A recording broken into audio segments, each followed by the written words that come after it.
বিশ্বের সবচেয়ে ক্ষমতাধর ব্যক্তি যুক্তরাষ্ট্রের প্রেসিডেন্ট ডোনাল্ড ট্রাম্পের প্রকাশ্য বিরোধিতা ও হুমকি সত্ত্বেও ইতিহাস গড়লেন জোহরান মামদানি। ডেমোক্রেটিক এই প্রার্থী যুক্তরাষ্ট্রের নিউ ইয়র্ক সিটির প্রথম মুসলিম মেয়র নির্বাচিত হয়েছেন। স্থানীয় সময় মঙ্গলবার রাতে ভোট শেষ হওয়ার পর বার্তা সংস্থা এপি তার বিজয় নিশ্চিত করে। রিপাবলিকান প্রার্থী কার্টিস লিওয়া পরাজয় স্বীকার করে মামদানিকে অভিনন্দন জানিয়েছেন। এমনকি সাবেক প্রেসিডেন্ট বারাক ওবামা সামাজিক মাধ্যমে তাকে শুভেচ্ছা জানান। ব্রুকলিনের পার্টি অফিসে মামদানির সমর্থকদের উল্লাসে ফেটে পড়তে দেখা যায়। ফলাফল ঘোষণার পর পুরো এলাকা যেন রূপ নেয় উৎসবমুখর নাচের পার্টিতে। বিশাল পর্দায় যখন স্থানীয় টেলিভিশন ঘোষণা করলো মামদানি জয়ী, তখন সমর্থকদের আনন্দ ধরে রাখা দায় হয়ে পড়ে। মুহূর্তে বাজতে শুরু করে কেন্ড্রিক লামারের জনপ্রিয় গান নট লাইক আস, আর তাতে মেতে ওঠে পুরো ভিড়। 34 বছর বয়সী জোহরান মামদানি একসঙ্গে 3টি রেকর্ড গড়েছেন।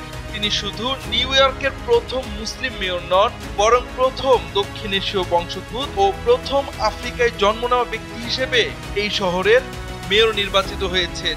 New York city board of election জানিয়েছে, এবারে নির্বাচনে ভোটার উপস্থিতি 1989 সালের পর সর্বোচ্চ 20 লাখ ছাড়িয়েছে, যা শহরের রাজনৈতিক ইতিহাসে নতুন মাইলফলক।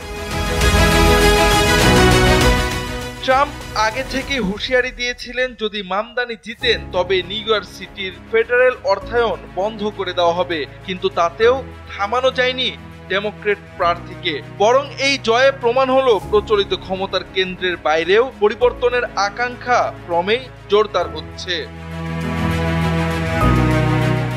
তার নির্বাচনী প্রচারণার মূল প্রতিশ্রুতি ছিল নাগরিক জীবনের খরচ কমানো। তিনি নগরের বিভিন্ন সেবার ভাড়া স্থগিত, বিনামূল্যে শিশু সেবা, শহর জুড়ে ফ্রি ট্রান্সপোর্ট সেবা ও কম মূল্যের সিটি মুদি দোকান চালুর প্রতিশ্রুতি দেন। অর্থ যোগাতে কর্পোরেট কর হার বৃদ্ধি ও ধনীদের ওপর অতিরিক্ত কর আরোপের প্রস্তাবও ছিল তার ইশতেহারে।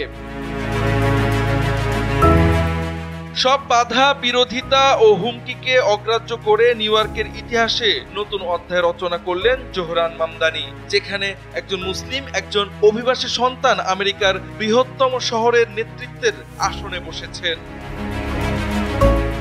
জাওয়াদ আহমদ, সময়ের আলো।